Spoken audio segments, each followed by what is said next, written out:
j'espère que vous allez bien. Bienvenue dans cette nouvelle vidéo qui ne sera pas un vlog, mais une vidéo thématique. Et pour celle-ci, je serai accompagnée de monsieur pour discuter. Discuter de quoi? Vous l'aurez sûrement vu dans le titre, d'un film qu'on trouve emblématique. Exceptionnel. Oui, qui est une adaptation et une adaptation de l'Odyssée. Je pense qu'on est un peu dans l'actualité, vu la sortie récente de l'Odyssée de Nolan. Ouais, un film qui est, à mon sens, une sacrée bouse. Et je pèse mes mots, hein. Franchement, je pèse mes mots, parce que... Enfin, on en parlera par la suite. Et en comparaison avec O Brother, qui est une adaptation très particulière de l'œuvre d'Homère, vu que c'est une adaptation vraiment très libre, là où les frères Cohen ont réussi à transposer l'Odyssée dans une Amérique des années 30, mais tout en gardant l'esprit et l'essence même de cette œuvre. To get back to his wife and kids, Ulysses Everett McGill will do anything. Hey, any boy, Smitty's. But he's about to get off on the wrong track. Who elected you leader of this outfit? Well, Pete, I figured it should be the one with the capacity for abstract thought. Boys, just stick with me. Damn, we're in a tight spot. Believe me, I got a plan. And I can get my wife back and we can get out of here. Okay, I'm with you fellas. I am the man of constant sorrow. Ain't you gonna introduce us, Pete? I've seen him first. Them sirens loved him up and turned him into a horny toad. You two are just dumber than a bag of hammers. Allow me to introduce myself. Big Dan, Toot Court. Hey, what line of work's there, George? Come and get me, Cappy! Oh, George, not the livestock. Wait a minute. Since we've been following your lead, we got nothing but trouble. You have eluded me for the last time. I got the answers. I'm bona fide. Maybe your friends think I'm just a stranger. My face you never will see no more. Need you on God's golden. Donc très brièvement, O Brother, Where Art Thou est un film des frères Cohen qui est sorti en 2000 et qui met en scène notamment George Clooney, qui est incroyable dans ce film, Tim Blake Nelson, Tortoro, John Goodman et Holly Hunter et plein d'autres acteurs. Et la particularité de ce film, c'est que justement, c'est une adaptation extrêmement libre de l'Odyssée d'Homère. Ils ont entreposé l'histoire dans le Mississippi des années 30, durant la Grande Dépression. Et c'est ça qui est particulièrement fascinant et intéressant dans ce film. Et ça donne une belle lecture d'ailleurs au film, parce qu'il y a tellement de choses qu'on voit dans ce film. D'ailleurs, ce qui est drôle aussi, c'est que c'est l'un des rares films qui a réussi à nous mettre d'accord. Exactement. Franchement, on est très souvent en désaccord sur nos goûts respectifs cinématographiques. Ouais. Mais pour le coup, O Brother nous a vraiment mis d'accord. Et d'ailleurs, je l'ai regardé grâce à toi, parce que c'est toi qui me l'avais conseillé. Et en fait... Moi, justement, c'est un film que j'adore. Surtout quand on... En fait, le film, j'avais beaucoup aimé la première fois que je l'avais regardé pendant, je sais plus, c'était en 2004-2005, mais j'avais pas eu une lecture particulière de ce film. Mais une fois que je me suis intéressé un peu au principe de l'adaptation littéraire au cinéma, c'est le film qui est ressorti. C'est le film qui représente cette particularité d'adapter librement, d'une façon romanesque, une œuvre. burlesque et drôle. Alors, l'œuvre de base, l'Odyssée, n'est ni burlesque. Oui, ni drôle.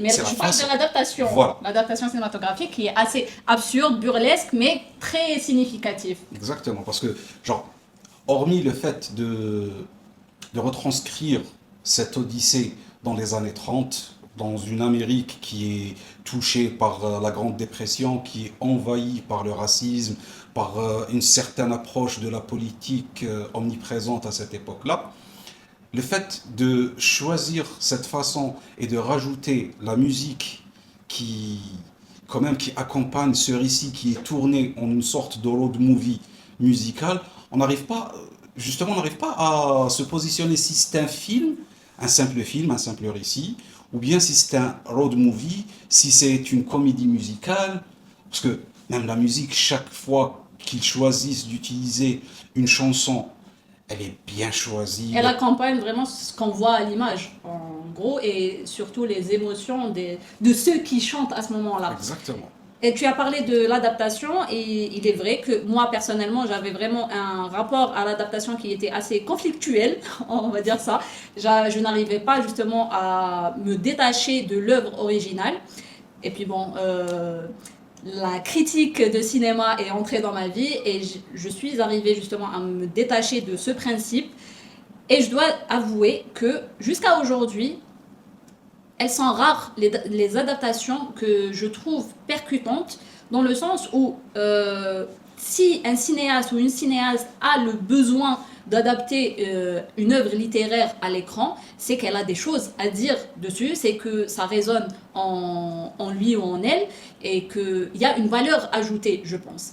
Et d'ailleurs, j'avais écrit un article de fond justement sur l'adaptation, qui à mon sens n'est jamais fidèle, parce qu'il y a toujours justement le point de vue du cinéaste.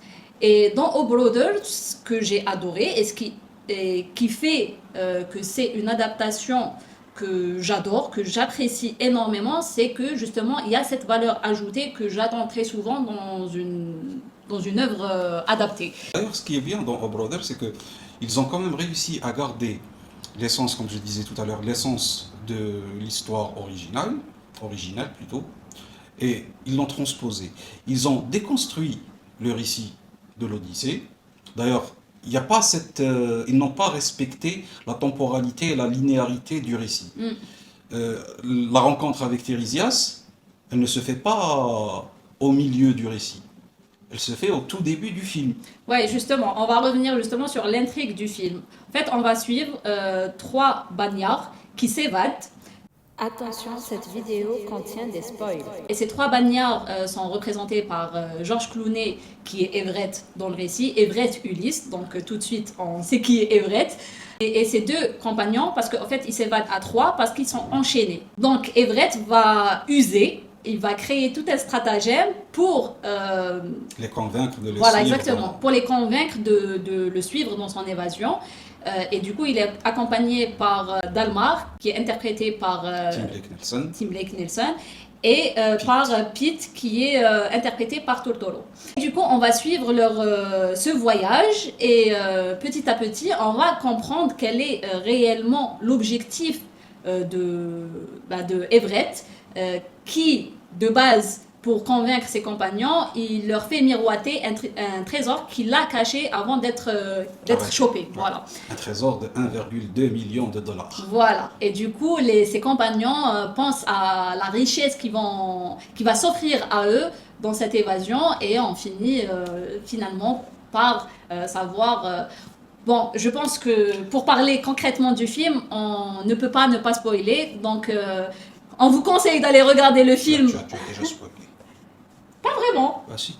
Ben non, pas vraiment. En disant ce qui motivait, comment a fait George Clooney. Ouais, c'est au tout début. Mais non, bon, on le voit après. les gars, la critique ne connaît pas le principe de spoil. Je suis extrêmement désolée si j'ai spoilé, mais en tout cas, allez regarder le film avant de venir voir cette vidéo, comme ça vous n'allez pas être déçus.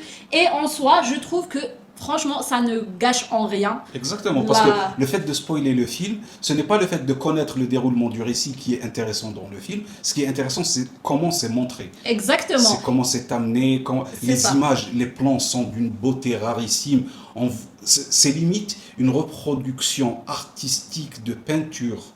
Ça, c'est le cas. Hein. Franchement, vous allez voir des plans qui vont tout de suite vous faire penser à des œuvres de peinture qui existent. Notamment, moi, ce qui m'a vraiment, le plan qui m'a le plus frappé, parce que c'est une œuvre qui est connue et reconnue, c'est vraiment la scène du pique-nique. Oui. C'est une représentation presque, pas à l'exactitude, mais presque d'une œuvre de Monet. Ce qui est vraiment sublime dans ce film, c'est que déjà, de 1, c'est toute l'ampleur, toute... la portée, que ce soit politique et sociale, vu que l'intrigue se passe dans les années 30, dans le sud des États-Unis, dans le Mississippi, et ça va reprendre vraiment les thématiques de cette époque-là, mais qui sont encore malheureusement d'actualité aujourd'hui. Et surtout, ce qui est fascinant dans ce film, c'est que toute la mise en scène repose sur des codes cinématographiques du cinéma de la Grande Dépression, donc des années 30. Notamment l'ouverture du film, on voit ces bagnards avec ces tenues emblématiques de l'époque, qui sont des tenues rayées en noir et blanc, qui nous font penser à vraiment du cinéma des années 30, notamment le film Fugitive from a Chain Gang. Je vous mettrai de toute façon l'affiche du film, qui est sorti en 1932. Mais il y a d'autres scènes, notamment le moment où les trois compagnons, ces trois bagnards essayent de trouver une bagnole et ils marchent sur les grandes routes du Mississippi. Ça fait penser aussi au Raisin de la colère de John Ford, qui est sorti dans les années 50, je crois, si je ne dis pas de bêtises, peut-être avant. Mais même le titre du film en lui-même reste une référence historique au cinéma. Hein. Exactement. C'est, comment il s'appelle, Sturges qui part dans son voyage afin de tourner un film pour justement faire une critique de la société de l'époque et qui finit par être arrêté et condamné aux travaux forcés comme étant comme un bagnard. Voilà, qui parle vraiment des injustices sociales et tout.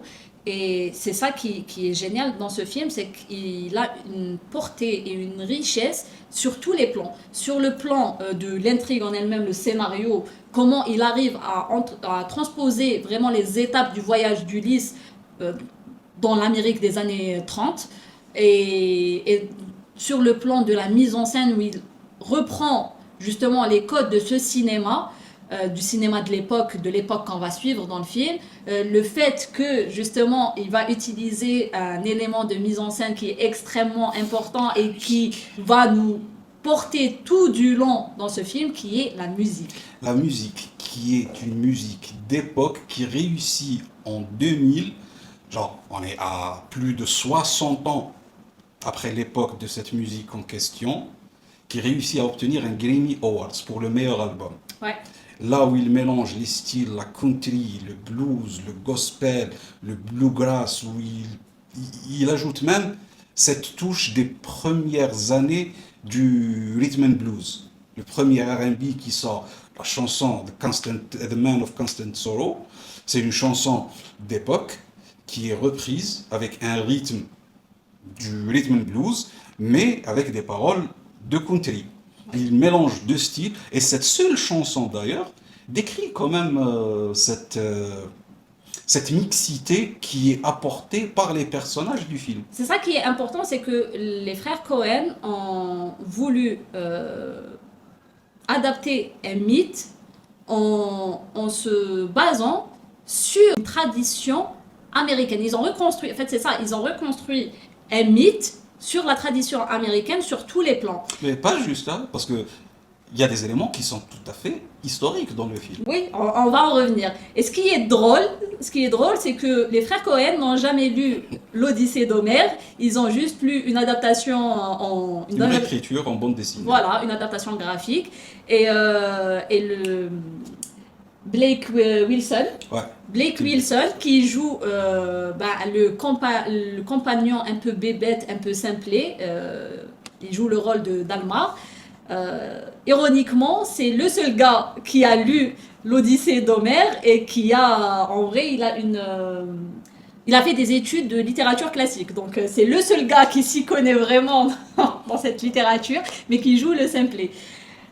Et qu'est-ce que je voulais dire, c'est que le fait même de ne pas avoir lu l'Odyssée d'Homère n'enlève en rien à l'intrigue, vu que on connaît tous, même sans avoir lu l'Odyssée, tout le monde connaît l'histoire d'Ulysse, tout le monde connaît l'histoire du voyage d'Ulysse, les étapes justement de ce voyage, et en se basant juste sur une bande dessinée, ils ont réussi à reprendre ces étapes de voyage et des personnages mythiques de l'Odyssée, comme par exemple les sirènes et Circé. Ils ont fait un mixage entre les sirènes et Circé, le cyclope, les lotophages.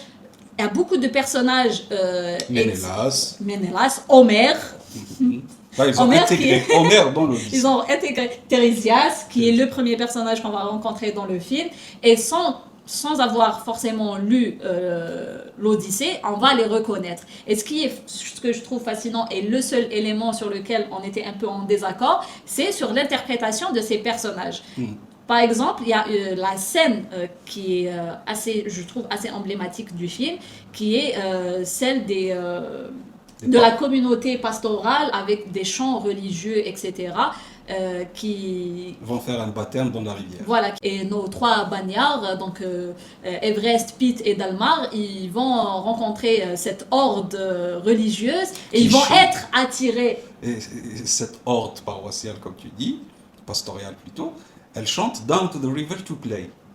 Descendre à la rivière et prier. Voilà.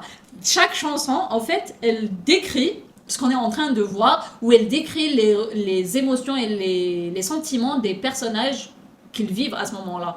Et du coup, à ce moment, ces 3 compagnons, ces 3 bagnards, ils vont être attirés, notamment 2, sauf Ulysse, ils vont être attirés par ces chants, comme, moi je l'ai interprété comme ça, comme on est attiré par les chants des sirènes. Et je trouve que, justement, dans ce film, ce qui pour moi ressort le plus, c'est qu'il y a une grande critique religieuse dans ce film, oui, qui va être très souvent tout au long du film. Voilà, qui va vraiment traverser tout le film.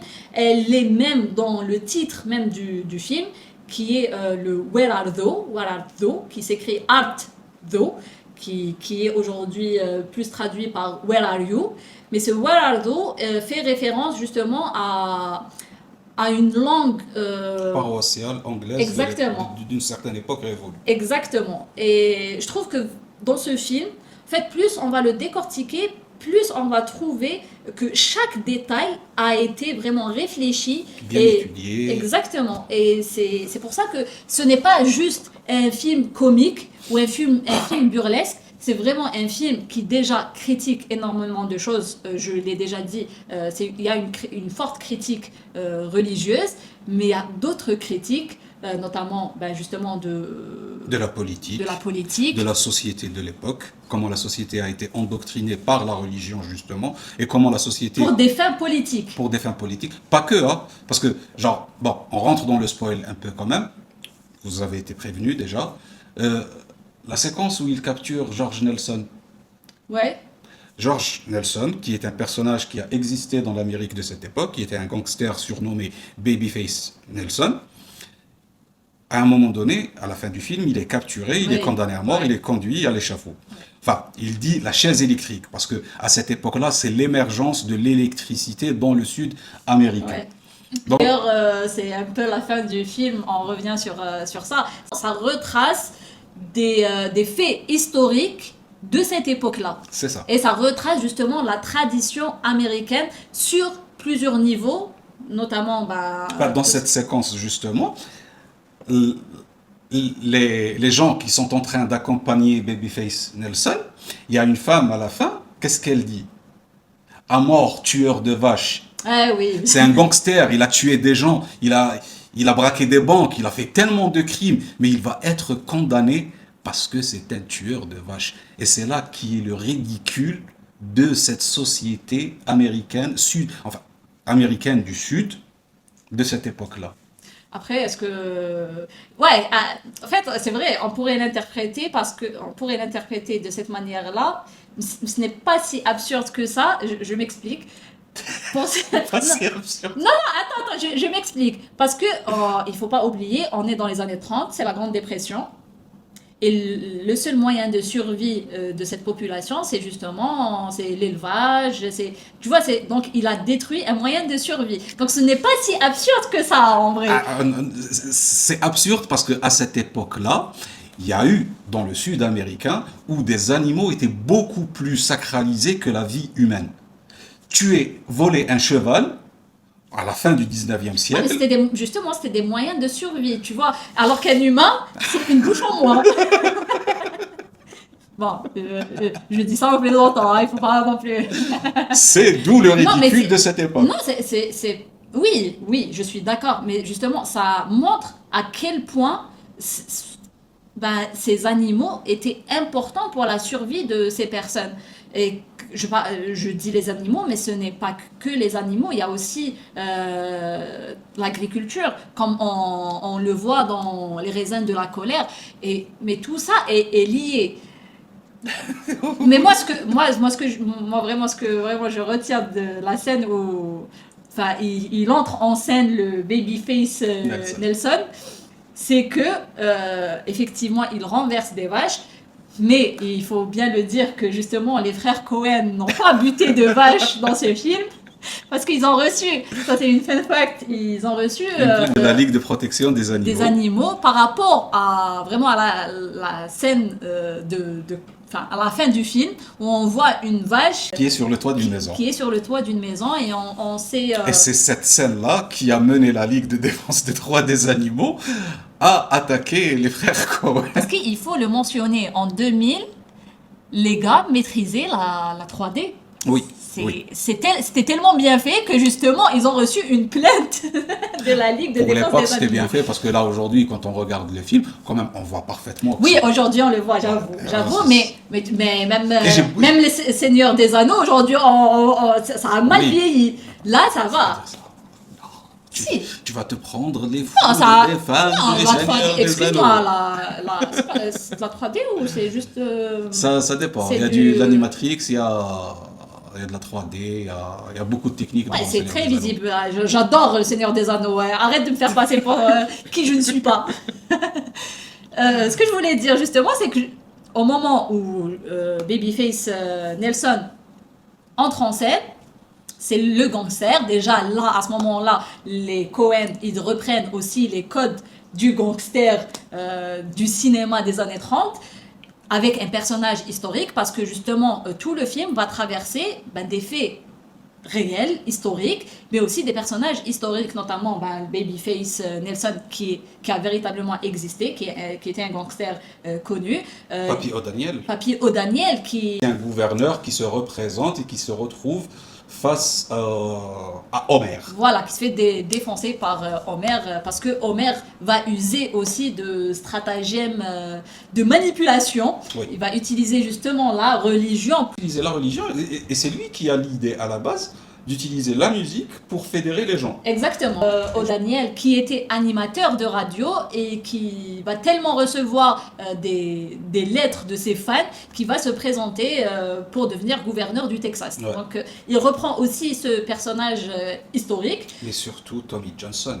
La figure de Robert Johnson, qui est le guitariste mythique, autour duquel on a construit tout un mythe de... C'est lui qui a vendu son âme au diable pour devenir le meilleur. À jouer exceptionnellement de la guitare. Mais ce qui est bien... Oui, attends, je sais pas si tu vas dire la même chose.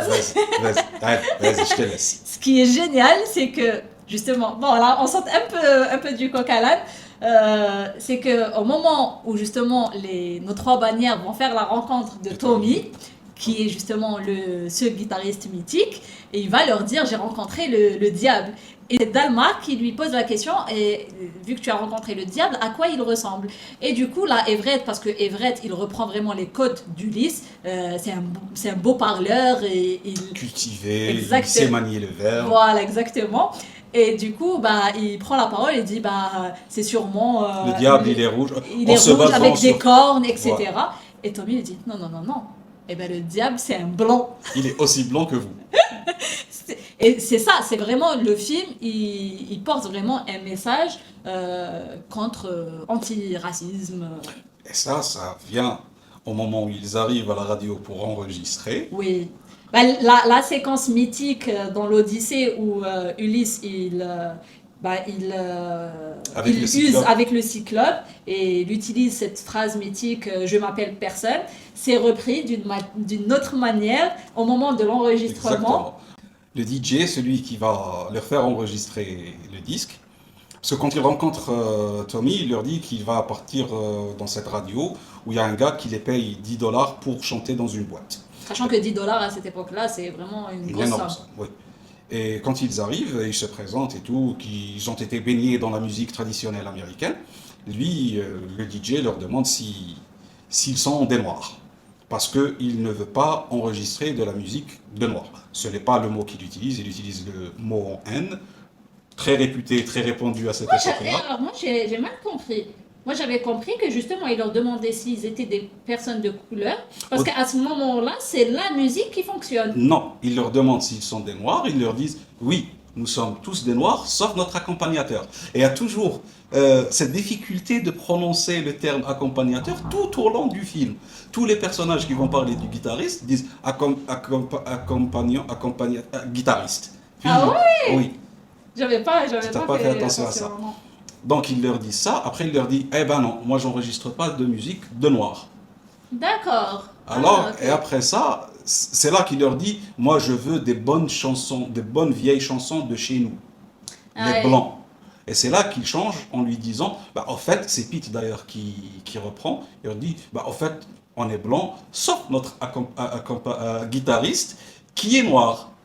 Et c'est là qu'il commence à... Et c'est là que vient la scène mythique de ce film, qui est l'enregistrement de Men of Constant Sorrow, qui est incroyable. I am a man of constant sorrow. I've seen trouble all my day.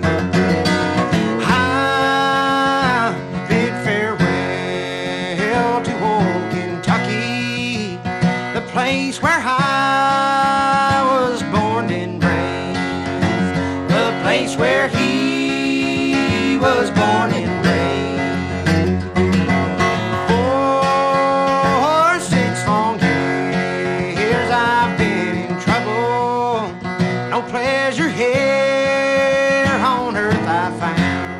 Frère Cohen, en fait, tout du long du film, en fait, il casse justement cette barrière entre personnes blanches et personnes de couleur, notamment dans la musique, où il va vraiment utiliser des musiques de tradition américaine, que ce soit des chants religieux, du gospel, comme tu l'as dit tout à l'heure, et il va intégrer d'autres musiques qui sont rentrées dans la tradition américaine, mais qui étaient à l'origine faites par des musiciens afro-américains. Et du coup, il casse cette barrière entre justement la tradition musicale blanche et la musique afro-américaine qui se sont imbriquées et qui ont créé de nouvelles musiques qui sont aussi aujourd'hui emblématiques de la musique états-unienne. La figure du cyclope qui est représentée par un vendeur de Bible, Bourne, qui est interprété par Goodman. Et le moment où justement Everett, donc Ulysse et Pete affrontent le cyclope, et on voit à quel point, comment les Coen ont filmé Goodman, il apparaît comme un géant comparé à Il est eux. vraiment imposant. Il est vraiment imposant. Quand ils l'affrontent, ils se font défoncer. Et c'est ça que j'adore aussi dans ce film, c'est que les frères Coen ont pris le parti de représenter Ulysse tel qu'il est réellement. Non pas comme le mythe héroïque. Oula, oula. Vraiment, les gars, lisez l'Odyssée, s'il vous plaît. Ulysse n'est pas si héroïque que ça. Et peut-être que c'est ce qu'il a voulu représenter Nolan dans ce film, mais franchement, c'est fait vraiment médiocrement. Il n'a rien représenté dans ce film. Il n'a rien représenté. Il n'a rien représenté dans son film l'Odyssée. Ouais, il a surtout représenté une vision assez misogyne. Bref, passons. Pas que, il a fait de l'Odyssée une romance. Ouais, Il a fait de l'Odyssée une romance. parler de Oh Brother, ça nous prendrait vraiment des heures, tellement chaque détail a été vraiment millimétré, a été choisi d'une manière vraiment aiguisée. Alors que l'Odyssée de Nolan, on a l'impression que, en fait, c'est juste... Les personnages sont insipides, ils sont dénués de tout charisme, ils n'ont aucun intérêt, il n'y a aucun développement dans les personnages. Ulysse, celui qu'on voit au début du film, c'est celui qu'on retrouve à la fin du film. Il n'a aucune présence à l'écran. La mise en scène du film, elle ne se base sur rien. Le film ne raconte rien. Il y a plein de plans rapprochés. Et sans parler de la musique dans ce film, contrairement à Oh Brother, Nolan, il utilise constamment une béquille émotionnelle dans ce film. Constamment. C'est insupportable. Sans parler de sa lenteur, sans réel intérêt, pour après avoir vraiment des scènes de combat, d'affrontement qui se passe d'une manière chaotique, sans réelle attention, et tout est balancé vraiment comme des cheveux, comme vraiment des cheveux dans la soupe. Cette scène avec Minelas, vraiment, elle est exaspérante. Déjà de 1, Nolan prend le parti de faire raconter Minelas, de le faire raconter Ulysse, comme ça, vraiment ça vient à un moment inopportun, de manière hasardeuse, ce n'est pas du tout bien amené, sans parler du fait qu'il a le tollé autour de ce film avant sa sortie, qui était l'actrice qui joue Hélène, qui est une femme de couleur. Il y a eu une énorme polémique sur ce choix, qui n'a vraiment pas lieu d'être, mais c'est vraiment le traitement de Nolan envers cette actrice. Moi, ce que je trouve, en fait, on est passé vraiment sans transition, mais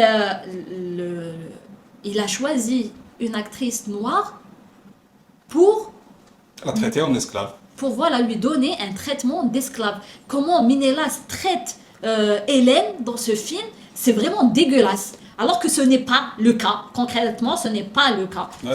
Et là, vraiment, moi je trouve ce choix extrêmement discutable. Sans parler de l'archétype de la sorcière pour représenter Circé. Vraiment, il y a une représentation féminine extrêmement discutable dans ce film, sans parler du fait qu'il soit vraiment dépourvu de toute substance. Et je trouve que c'est un débat que je lance. Le fait de dire que oui, une adaptation cinématographique est une œuvre à part entière, je suis assez d'accord. Mais quand quelqu'un choisit d'adapter un mythe, en le reprenant de manière fidèle, en le remettant dans son contexte initial, avec des cadres qui reprennent justement ce mythe, donc l'œuvre originelle, qui reprend aussi les costumes, etc.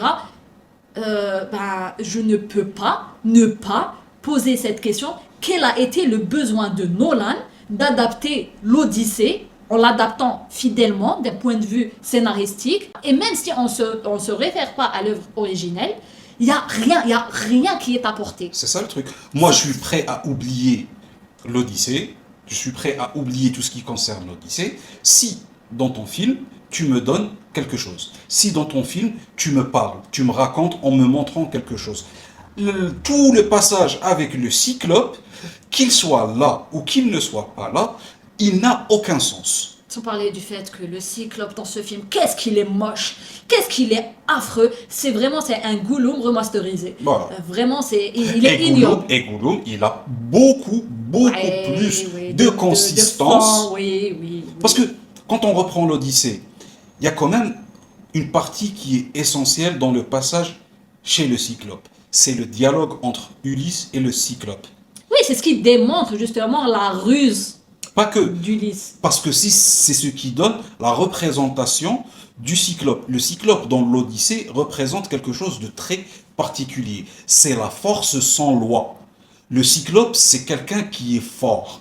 Il est gigantesque, il est immense. Mais c'est quelqu'un qui se fout complètement des lois imposées par les dieux. Alors que dans le film, il nous parle souvent de la loi de Zeus, d'accueillir les gens, de recevoir, de donner l'hospitalité comme étant une loi primordiale de Zeus. C'est ce qui est démontré quand même dans l'Odyssée. Et c'est pour ça que le personnage du Cyclope existe. Parce que lui, il n'obéit pas à cette loi. Il choisit de ne pas obéir à cette loi. Il reçoit des gens qu'il décide de manger et de décimer jusqu'au dernier. Oui, et il y a un élément important à citer justement pour illustrer ça, c'est que au lieu d'avoir ce dialogue mythique qui justement démontre ce que tu étais en train de dire, Nolan choisit de faire parler, parce que c'est un film qui, sans les dialogues, ne serait rien. Tout est raconté. Ouais. Et du coup, c'est un des compagnons d'Ulysse qui lui dit Ouais. peut-être que celui qui vit ici ne connaît pas les lois de Zeus, ne connaît peut-être même pas Zeus. En fait, c'est ça, c'est que les éléments importants, ils sont introduits par le biais du dialogue. Et ça, c'est moche. Et ça, c'est même en sortant de l'œuvre originelle, et moi je trouve que vraiment c'est une question qui se pose quand on choisit d'adapter un récit et de l'adapter en adaptant justement toute sa superficialité dans ce qui est dans les décors, les costumes, la manière de parler, etc. C'est ça le film de Nolan, c'est qu'il a adapté toute la superficialité de l'œuvre sans le fond. Ce qui est contrairement à ce qui est l'inverse dans O Brother, c'est que l'essence même de l'œuvre, elle est là, bien que le gars n'a même pas lu l'Odyssée, mais l'essence même, il est là, le voyage d'Ulysse, il est là, Les rencontres, les l'objectif. différentes représentations des personnages, parce que on revient à la séquence, la rencontre avec Goodman qui représente le Cyclope dans O Brother, lui aussi fait preuve de violence et de force Ouais, sans loi. exactement, et c'est juste mis en scène, Voilà. c'est tout. Ce qui est beau avec O Brother, c'est que regardez-le sans sous-titrage et vous allez comprendre le film. Ça, je peux vous l'affirmer parce que bon, je suis nulle en anglais et la version sous-titrée qu'on a revue récemment, les sous-titres ils sont ignobles. La traduction, elle est ignoble. Et je me suis justement amusée à regarder le film sans les sous-titrages. Si j'arrive à comprendre quelques mots par-ci par-là, c'est tant mieux. Mais sinon, vous allez comprendre parce que justement, la mise en scène fait en sorte que vous n'avez pas besoin de ces foutus dialogues qui sont omniprésents dans l'Odyssée de Nolan. C'est incroyable à quel point, Nolan, en fait, il a fait un film et il a créé toute une campagne marketing autour de ce film sur justement le fait d'avoir utilisé l'IMAX, etc. Et en fait, c'est juste ça. On s'est ennuyé. Vraiment, je me suis ennuyé tout du long. D'ailleurs, la première fois qu'on a commencé à regarder le film, on a vu juste 1 heure. Hein. Oui, écoute, arrivé au moment où... Circé, Mais c'est quel respect? Mais c'est quel respect de montrer, alors que si Circé est une nymphe d'une incroyable beauté, d'une incroyable intelligence et qui n'a absolument rien de misandre, alors que là, il montre vraiment une figure féminine misandre. Vraiment l'archétype de la sorcière cruelle, juste pour être cruelle et sadique. Et la séquence, elle était vraiment dégueulasse. En fait, c'est vraiment montrer une femme qui tente de sculpter des hommes, de les façonner à sa manière. Toutes les figures féminines, elles ont quoi? Genre 3-5 minutes de temps d'écran. C'est Nolan, revois tes figures féminines. Parce que même dans O Brother, il n'y a qu'une figure féminine qui est Pénélope. Et certains diront que cette Pénélope-ci reprend un peu la figure de la mégère. Que nenni! Encore une fois, on va spoiler parce qu'on a spoilé tout le film. Ulysse ne va pas en quête d'un trésor imaginaire, mais il veut reconquérir sa femme qui est Penny, qui va se remarier. C'est pour ça, c'est ce qui a créé l'urgence de l'évasion. Et du coup, la Pénélope de O Brother, c'est une Pénélope qui n'attend pas un gars qui est en tôle. Ce qui est tout à fait logique. La meuf, elle a, je sais pas, 6 filles et un garçon. Elle a des bouches à nourrir. Bon, malheureusement, on a été coupé. Le micro s'est déchargé. Donc, je sais plus où j'en étais. Mais bref, tout ça pour dire que l'Odyssée de Nolan, il est plus construit sur le avant, sur toute l'opération marketing, sur le côté technique de ce film, que le film en lui-même. Et c'est assez drôle d'évoquer l'opération marketing parce que dans O Brother, il y a une critique justement du marketing. Oui, on voit bien cette critique dans l'utilisation abusive de cette marque de Gomina dont Everett est totalement obsédé, la Dapper Dan, une marque qui n'existait pas à l'époque.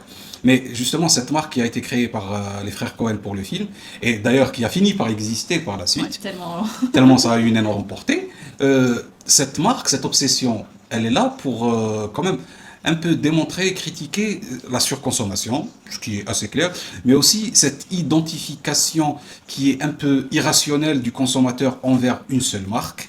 D'ailleurs, dans cette séquence où ils arrivent dans la station de service où ils cherchent la Dapper Dan, à la base, ils sont en train de chercher des pièces de rechange pour la voiture qui tombe en panne. Et à chaque fois qu'ils demandent une pièce, le vendeur leur demande c'est à 2 semaines, il faut attendre 2 semaines, 2 semaines, 2 Sachant semaines. qu'eux, ils sont en cavale, donc Voilà. ils sont pourchassés par la figure de l'antagoniste qui est un flic et qui représente pour le coup, là, c'est la figure de Poséidon dans l'Odyssée. Oui, et surtout, genre, à chaque fois qu'il leur dit dans 2 semaines, il faut que je commande dans 2 semaines, Everett, il s'énerve pas, il est juste limite déçu, un peu agacé, mais dès qu'il demande la Dapper Dan, il lui dit non, j'ai pas de Dapper Dan, j'ai de la FOP. Et là, il pète un câble. Et là, il pète, moi je ne suis pas FOP, je suis Dapper Dan, je suis Dan, je ne suis pas FOP. Et c'est ça qui est intéressant, c'est que justement là, on nous démontre aussi les outils marketing. Enfin, c'est plus une critique des outils marketing de l'époque, même pour les campagnes de tabac, etc., où on va construire tout le marketing sur une identification. Et là, Everett, en fait, il s'est construit une identification qui est dépendante de cette gomina. Pour lui, ça lui offre un certain statut. Et moi, je trouve qu'il y a vraiment un parallèle à faire avec, encore une fois, l'Odyssée de Nolan, un parallèle à faire avec Nolan, qui est reconnu justement dans son cinéma pour l'utilisation toujours aller plus loin d'un point de vue technologique, en utilisant à chaque fois des outils qui sont différents du commun des mortels, on va dire. Où il ose, par exemple, faire exploser un immeuble pour la scène de l'explosion de l'hôpital dans The Dark Knight. Exactement, et du coup, là, on identifie Nolan plus à ça que à sa mise en scène et à son cinéma. Je trouve qu'il y a vraiment un parallèle à faire avec les deux. Bref, vous l'aurez compris, on n'a pas du tout... Aimer l'Odyssée de Nolan. Ouais, ça n'a pas du tout fonctionné en nous. Contrairement à O Brother, Where Art Thou, qui est tellement riche qu'on pourrait en parler pendant des heures. Et là, la vidéo, elle est déjà beaucoup trop longue. Donc, on va s'arrêter là. Merci de nous avoir suivis. Merci. Et bien évidemment, que vous soyez d'accord ou non, vous pouvez toujours écrire dans l'espace commentaire. On peut toujours débattre. Peut-être que j'ai été un peu vindicatif envers l'Odyssée de Nolan, mais franchement, au bout d'un moment, il faut arrêter de déconner. Surtout, moi, ce que je trouve un peu aberrant, c'est que les actrices qui ont joué dans ce film, ils font l'éloge justement du film de Nolan dans le sens où ils donnent plus de place au personnage féminin, alors que... en réalité, il fait tout à fait le contraire. Il fait tout à fait le contraire, et même la traductrice de l'Odyssée en anglais, la version sur laquelle il s'est basé Nolan, elle a pris la parole et elle était beaucoup plus vindicative que moi. Donc, Ça en dit long. voilà, exactement. Ben, écoutez, j'espère que cette vidéo vous plaira, et on se revoit très bientôt pour parler D'un autre film, d'un livre ou d'autres choses. Exactement. Allez, ciao, bonsoir.